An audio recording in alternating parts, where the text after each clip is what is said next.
Hello दोस्तों, good morning. Date है आज 28 अप्रैल 2023 और स्वागत आपका देवभूमि एजुकेशन उत्तराखंड में।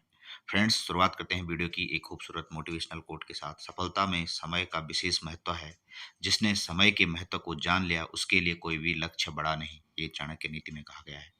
और आज डेट 28 अप्रैल 2023 है और इस दिन world day for safety and health at work विश्व भर में मनाया जाता है, जिसका मुख्य उद्देश्य है to improve occupational safety and health and looks for continuing these efforts through several changes like technology, demographic, climate change।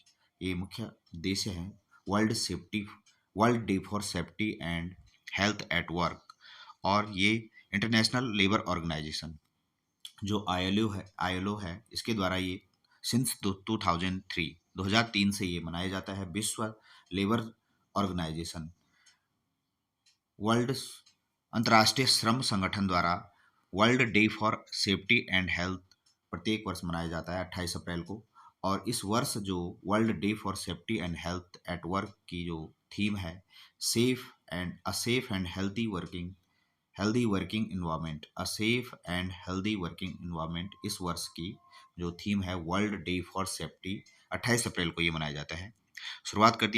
शुरुआत करते हैं वीडियो की। पहली अपडेट है आज की। सहायक लेखाकार भर्ती परीक्षा के लिए एडमिट कार्ड हुए जारी। उत्तराखंड लोक सेवा आयोग 7 मई को प्रदेश में कराएगा परीक्षा। उत्तराखंड लोक सेवा आयोग ने सहायक लेखाकार भर्ती परीक्षा के लिए एडमिट कार्ड जारी कर दिए गए हैं। यह भर्ती परीक्षा 7 मई को ये आयोजित की जाएगी।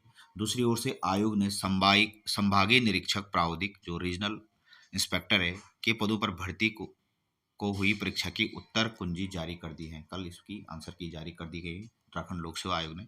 उत्तराखंड लोक सेवा आयोग सहायक लेखाकार परीक्षा पूर्व में 23 अप्रैल को तय की गई थी, लेकिन ईद की वजह से आयोग ने इस परीक्षा की तिथि आगे बढ़ा दी थी। अब यह परीक्षा 7 मई को होने जा रही है। और आयोग के सचिव गिरधारी सिंह रावत की ओर से जानकारी के मुताबिक सहायक लेखा परीक्षा के एडमिट कार्ड जारी कर दिए गए हैं। सहायक लेखाकार में 2 पद घटे। सहायक लेखाकार भर्ती में 2 पद कम हो गए हैं। उच्च शिक्षा निदेशालय ने अपने प्रस्ताव में जिन 2 पदों को इस भर्ती में शामिल कराया था उन्हें वापस ले लिया है और बाकी पद यथावत रहेंगे। नेक्स्ट है यहाँ पे यूके ट्रिपल एसएससी ने कर्मशाला अनुदेशक के लिए यहाँ पे वरीयता चयन करने के लिए वेबसाइट पर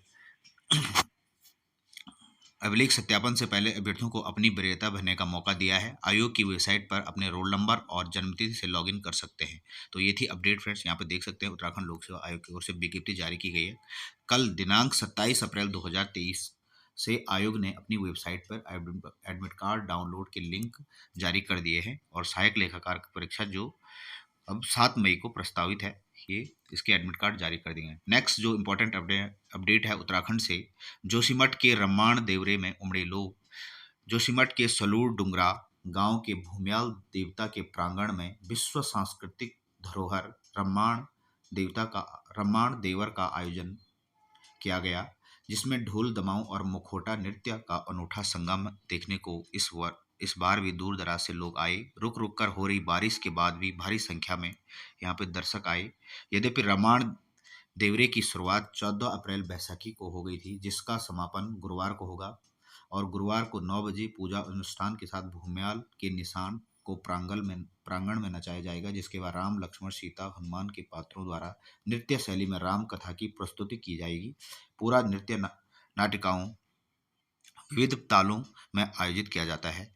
तो जोशीमठ के सलूर डुंगरा में प्रत्येक वर्ष रम्माण देवरे का आयोजन किया जाता है। और ये चमोली जिले के सलूर डुंगरा नामक गांव में रम्माण उत्सव आयोजित किया जाता है प्रत्येक वर्ष। और रम्माण को जो विश्व विरासत सूची में घोषित किया गया था, ये 2009 में किया गया था। अक्टूबर 2009 में वर्ल्ड हेरिटेज साइट में इसको रामायण मेले को घोषित किया गया था। और 2016 में ये रिपब्लिक डे का जो टैब्ल्यू होता है उसकी झांकी भी रही 2016 में। ये दोनों क्वेश्चन उत्तराखंड लोक सेवा आयोग द्वारा एग्जाम में पूछे गए थे। 2016 में world Republic day RD parade में ये झांकी सम्मिलित हुई थी रामायण डे पे, रामायण उत्सव पे। और 2009 2 अक्टूबर 2009 को इसे वर्ल्ड हेरिटेज साइट में रामायण मेले को सम्मिलित किया गया था। तो ये इन्फॉर्मेशन थी यहाँ पे। और इसमें जो मुख्य पात्र होते हैं भूम्याल देवता, ये भी एग्जाम में पूछा जाता है। भूम्याल देवता के प्रांगण में ढोल दमाऊं और मुखौटा नृत्य, इसमें मुख्य जो नृत्य होता है मुखौटा नृत्य, आप यहाँ पे देख सकते हैं चित्र की सहायता से मुखौटा नृत्य, इस मेले में जो पात्र होते हैं ये मुखौटा नृत्य पहनते हैं और ये इसमें प्रदर्शन करते हैं। नेक्स्ट अपडेट है, हाथियों को ट्रेन हादसे से बचाने के लिए प्रदेश में बनाया गया देश का पहला रैंप। कुमाऊं के तराई क्षेत्र में काले बने रेलवे ट्रैक को गजराज अब आसानी से पार कर पाएंगे और भारतीय रेलवे और वन विभाग ने हाथियों के लिए रैंप बनाए गए हैं। वन विभाग के अधिकारियों ने तराई सेंट्रल में अभी तक 3 रैंप बनाए हैं। इसके दोनों तरफ वन्यजीवों के लिए पानी के तालाब बनाए गए हैं। आने वाले दिनों में पूर्वी, पश्चिमी और सेंट्रल वन प्रभाग के इस तरह के 11 रैंप बनाए जाने हैं। 12 हाथी मारे गए हैं तराई रेलवे ट्रैक पार करते हुए। 10 हाथियों की मौत अकेले तराई सेंट्रल वन प्रभाग में हुई है और हाथियों के लिए यहाँ पे जो देश का पहला रैंप बनाया गया, कुमाऊं तराई क्षेत्र में पहला रैंप जो बनाया गया है हाथियों के लिए। नेक्स्ट अपडेट है, उत्तराखंड उच्च न्यायालय को 3 नए जज मिल गए हैं। राष्ट्रपति से मंजूरी मिलने के बाद नैनीताल उच्च न्यायालय ये आदेश पहुंच चुका है। राष्ट्रपति की ओर से जारी आदेश के अनुसार हाईकोर्ट के वरिष्ठ अधिवक्ता राकेश थपलियाल, पंकज पुरोहित और विवेक भारती शर्मा बतौर जज नियुक्त किए गए हैं। तो आप यहाँ पे देख सकते हैं उत्तराखंड हाईकोर्ट को 3 जज यहाँ पे मिल चुके हैं। हाईकोर्ट को मिले 3 जज और शपथ पत्र जो शपथ ग्रहण होगा उनका आज होगा। उत्तराखंड में हाईकोर्ट में 3 नए जजों की नियुक्ति को राष्ट्रपति ने मंजूरी दे दी है। वरिष्ठ अधिवक्ता राकेश थपलियाल, आप देख सकते हैं यहाँ पर राकेश थपलियाल, अधिवक्ता पंकज पुरोहित, हाईकोर्ट के रजिस्ट्रार जनरल विवेक भारती। पंकज पुरोहित मूल रूप से चमोली के निवासी अधिवक्ता पंकज पुरोहित हैं। 1992 में इलाहाबाद बार काउंसिल में पंजीकरण कराया था। 1997 से वह इलाहाबाद हाईकोर्ट में वकालत कर रहे थे। 2017 में उत्तराखंड हाईकोर्ट में उप अधिवक्ता के रूप में काम कर रहे थे। राकेश थपलियाल और विवेक भारती शर्मा, मुख्य न्यायाधीश विपिन सांघी शुक्रवार को 10 बजे इन्हें शपथ दिलाएंगे और हाईकोर्ट में वर्तमान मुख्य न्यायाधीश 5 थे और हाईकोर्ट में वर्तमान में मुख्य न्यायाधीश सहित 5 थे और 3 यहाँ पे बढ़ गए, तो टोटल संख्या 8 हो जाएगी न्यायाधीशों की। उत्तराखंड हाईकोर्ट को 3 नए न्यायाधीश मिलने पर पंकज पुरोहित, राकेश थपलियाल और विवेक भारती, ये 3 नए जज उत्तराखंड हाईकोर्ट को मिल गए हैं। नेक्स्ट अपडेट है, नेशनल अपडेट है। सुप्रीम कोर्ट की 5 सदस्यीय संविधान पीठ ने कहा कि समलैंगिक विवाह को कानूनी मान्यता संसद का अधिकार है। सुप्रीम कोर्ट ने माना कि समलैंगिक विवाह को कानूनी मान्यता देना संसद का अधिकार है, यह पार्लियामेंट का राइट्स है। जो सेम सेक्स मैरिज है, इसको हाल ही में इसमें सुप्रीम कोर्ट में सुनवाई चल रही थी। इसमें सुप्रीम कोर्ट ने कहा कि समलैंगिक विवाह कानूनी मान्यता संसद का अधिकार है। केंद्र से यह भी पूछा कि ऐसे जोड़ों को सामाजिक लाभ कैसे दे सकते हैं। सुप्रीम कोर्ट ने केंद्र सरकार से समलैंगिक जोड़ों की वैवाहिक स्थिति को कानूनी मान्यता दिए बिना संयुक्त बैंक खाते, बीमा पॉलिसियों में भागीदार को नामित करने जैसे बुनियादी सामाजिक लाभ देने के तरीके खोजने को कहा है। चीफ जस्टिस DY चंद्रचूड़ की अध्यक्षता वाली 5 सदस्यीय संविधान पीठ ने मौखिक टिप्पणी की है कि आपने बहुत शक्तिशाली तर्क दिया है कि यह संसद का काम है। निश्चित यह विधायिका का क्षेत्र है, लेकिन क्या सरकार सह संबंधों पर कुछ करना चाहती है? तो ये इंपॉर्टेंट पॉइंट है। ये जो सरकार की तरफ से यहाँ पे कहा गया कि it is a parliament right, but supreme court ने यहाँ पे कहा कि क्या सरकार सह संबंधों पर कुछ करना चाहती है। और पीठ के समक्ष सॉलिसिटर जनरल तुषार मेहता ने दलील दी कि समलैंगिक जोड़ों को कानूनी मान्यता देने की दलील मंजूर की जाती है तो कल को कोई रिश्तों में यौन संबंध के मामले में अदालत में यह कहते हुए आ सकता है कि यदि 2 वयस्कों ने निषिद्ध यौन संबंध बनाने का फैसला किया तो राज्य को हस्तक्षेप करने का अधिकार नहीं है। पीठ ने कहा कि जब अदालत मान्यता की बात करती है तो विवाह के रूप में मान्यता देने और समझने की जरूरत नहीं है। इसका मतलब ऐसी मान्यता हो सकती है जिससे जोड़ों को सहवास का अधिकार मौलिक अधिकार है। यह राज्य का दायित्व है। सहवास के सभी सामाजिक प्रभावों को कानूनी मान्यता दी जाए। अदालत शादी में बिल्कुल नहीं जा रही। पीठ ने यह भी जानना चाहा कि सुरक्षा और सामाजिक कल्याण की भावना को कैसे सुधारा जाए। इन संबंधों को मान्यता से कानून के कई प्रावधान निरर्थक हो जाएंगे। मेहता ने 1954 के कानून की धारा, जो स्पेशल मैरिज एक्ट आया था 1954 में, उसकी धारा 2B के तहत यह स्पष्टीकरण का हवाला दिया कि 2 व्यक्तियों को तब पूर्ण रक्त संबंधी माना जाता है कहा जाता है जब वे एक पिता द्वारा एक ही माँ के जरिए जन्म होते हैं। जब पिता एक हो लेकिन माता अलग हो तो अर्धवत संबंध माने जाते हैं। यदि कोई कोर्ट समलैंगिक संबंध को कानूनी मंजूरी देता है तो वह प्रावधान निरर्थक हो जाएगा, क्योंकि ऐसे रिश्ते पूर्ण रक्त संबंध हो ही नहीं सकता।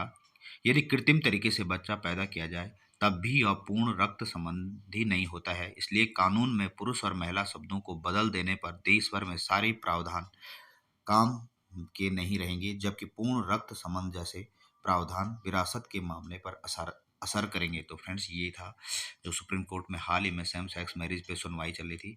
इसमें जजमेंट सुप्रीम कोर्ट ने दिया है और यहाँ पे पूरा इसकी डिटेल है। काफ़ी इंपॉर्टेंट टॉपिक है आगामी एग्जाम के लिए, यूकेपीएससी मेंस के लिए। काफ़ी मेंस की दृष्टि से नेवी की चिंता और सुस्ती से कैसे होगा मुकाबला। चीन हर साल अपनी नेवी में 14 नए युद्धपोत शामिल कर रहा है, जबकि इंडियन नेवी 4 ही शामिल कर पाती है। 355 युद्धपोतों के साथ अमेरिका को पछाड़कर चीन की नौसेना दुनिया में नंबर 1 बन चुकी है। चीन पाकिस्तान की नेवी की मदद कर रहा है। उसका टारगेट है कि 2030 तक पाक नेवी को 50% तक बढ़ा दिया जाए। वहीं भारत का टारगेट 200 जंगी जहाज़ों का बेड़ा बनाने का है, मगर रफ्तार इतनी सोचते हैं कि 160 ही बन जाएं तो बहुत हैं। इंडियन नेवी ने संसद की स्थायी समिति को सौंपी अपनी रिपोर्ट, कई चीज़ों की बताई जरूरत। नेक्स्ट अपडेट है फंडामेंटल ड्यूटी, यहाँ पे दिए गए हैं। द कॉन्स्टिट्यूशन ऑफ इंडिया, जो आर्टिकल 51 है भारतीय संविधान का, इसमें टोटल 11 फंडामेंटल ड्यूटी जोड़ी गई। पहले 10 इसमें फंडामेंटल ड्यूटीज थे जो मौलिक कर्तव्य हैं, और 11वीं ड्यूटी बाद में ऐड की गई बाय इलेक्शन संविधान संशोधन 1976 के तहत। पहले जो फंडामेंटल ड्यूटी है, it shall be the duty of every citizen of India to abide by the constitution and respects its ideal and institution, the national flag and national anthem, जो हमारे राष्ट्रीय झंडे हैं, राष्ट्रीय एंथम है, राष्ट्रगान और राष्ट्रीय झंडे का यहाँ पे रिस्पेक्ट करना। पहला ये फंडामेंटल ड्यूटी हमारी। सेकंड है to cherish and follow the noble ideals with inspired our national struggle, हमारे जो national struggle for freedom fighter है उनके स्ट्रगल, उनके आइडल जो है उनको फॉलो करना। To uphold the protect the sovereignty integrity unity of the India, अपने देश की अखंडता एकता और को प्रोटेक्ट करना। To defend the country and render national service called upon to do so. To promote harmony and in the spirit of common brotherhood among the all people of India, transcending religious, linguistic and regional और sectional diversity, भाईचारे को promote करना। To value the preserve the rich heritage of the our composite culture, जो हमारी विरासत हैं, heritage हैं, उनको प्रिजर्व करना, उनका संरक्षण करना। To protect the improve the natural environment including forest, lakes, rivers, wild life and to have compassion for living creature, जो हमारी प्राकृतिक संसाधन है उनका संरक्षण करना। नेक्स्ट है to develop the scientific temper, humanism and spirit of inquiry and reform and to safeguard public property and abjure violence, public property की रक्षा करना। एंड लास्ट है to strive towards the excellence in the all sphere of the individual and collective activity so that nation constantly rise to higher level of endeavour and achievement. और जो 11वां fundamental duty जोड़ी गई थी, ये थी शिक्षा से संबंधित 6 से 14 वर्ष की आयु को जो कंपलसरी एजुकेशन देना, इस ये बाद में जोड़ा गया 66वें संविधान संशोधन के तहत।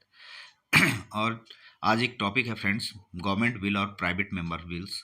प्राइवेट मेंबर बिल हाल ही में इम्पोर्टेंट टॉपिक है।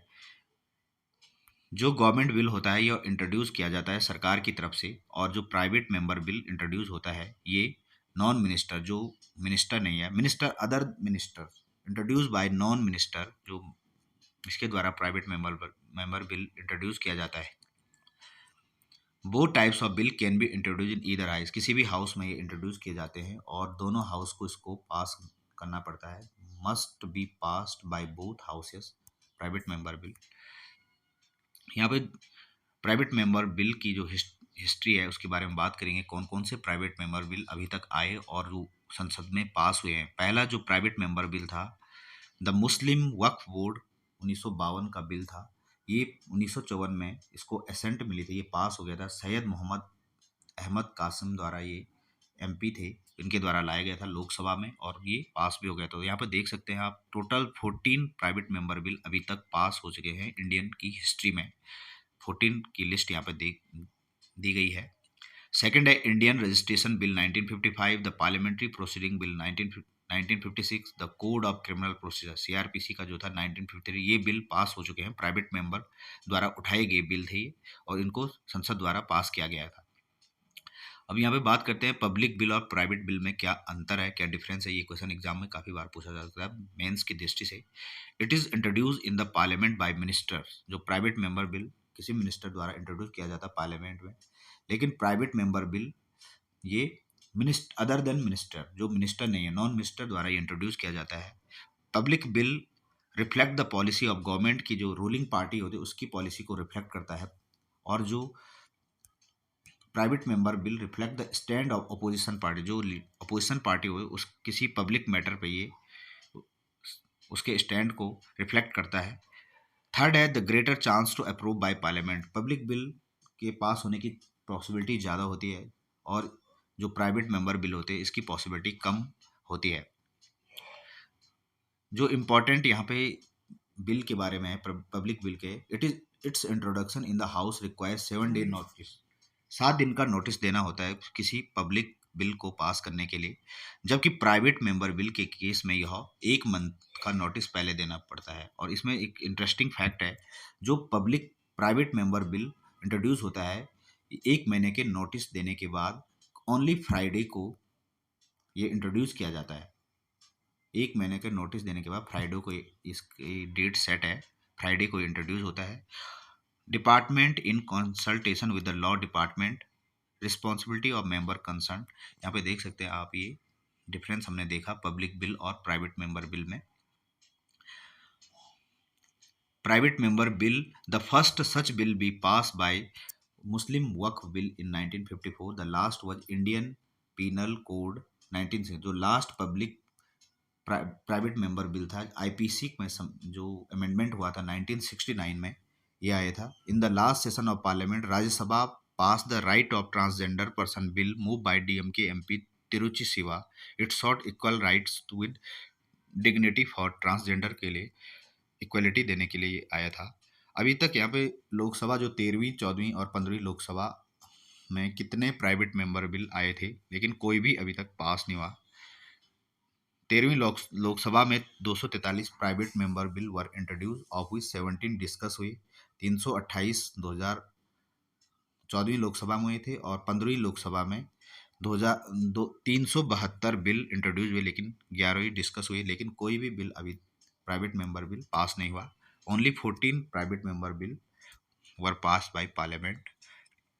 तो ये था friends important topic, private member bill और पब्लिक बिल में क्या डिफरेंस है। नेक्स्ट टॉपिक जो कल हमने करंट जो क्वेश्चन होमवर्क के लिए दिए थे उनके आंसर आज आप क्या यहाँ पे डिस्कस किए जाएंगे। पहला क्वेश्चन था प्रधानमंत्री ऊर्जा गंगा परियोजना के संदर्भ में कौन से कथन सही है। इसका राइट आंसर है आपका ऑप्शन बी ओनली, यहाँ पे सेकंड स्टेटमेंट सही है। यह उत्तर प्रदेश, बिहार, झारखंड, उड़ीसा, पश्चिम बंगाल जैसे 5 राज्यों की ऊर्जा आवश्यकताओं को पूरा करेगा।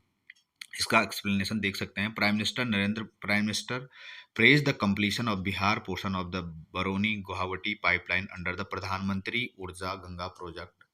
और ये 2016 में लॉन्च हुआ था, इसलिए स्टेटमेंट फर्स्ट यहाँ पर रॉन्ग हुआ। ये 2021 में नहीं 2016 में लॉन्च हुआ था प्रधानमंत्री ऊर्जा गंगा प्रोजेक्ट। और 6 district, the pipeline will connect 6 district of Bihar national gas grid.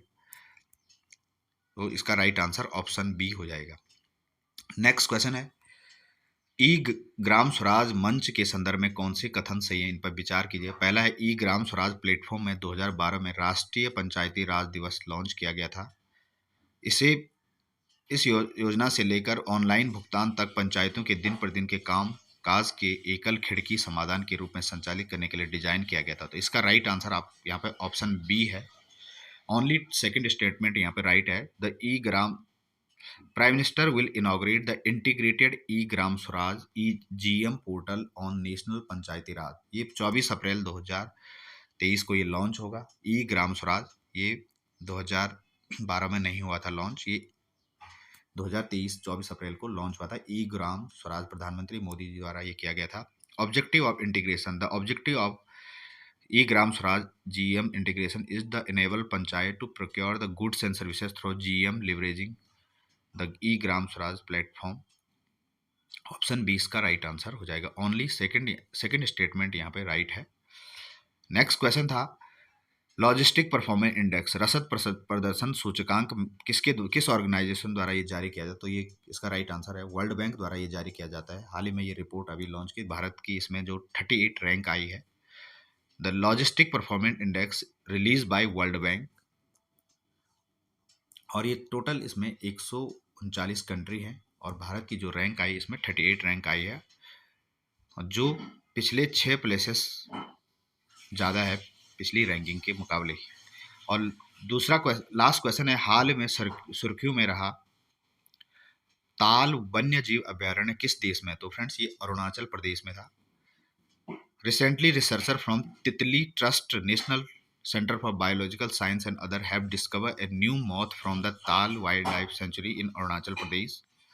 Arunachal Pradesh में ये अभी ये तितली ढूंढी गई, यहाँ पे खोजी गई, तो इस वजह से ये पार्क सुर्खियों में रहा। The Tal wild life sanctuary as well as biodiversity hot spot भी है ये अरुणाचल प्रदेश में। यहाँ पे जो नदियाँ हैं पैंग, सिपू, करिंग, सुबनसिरी नदी इस सेंचुरी में बहती है। तो ये था इसका राइट आंसर अरुणाचल प्रदेश।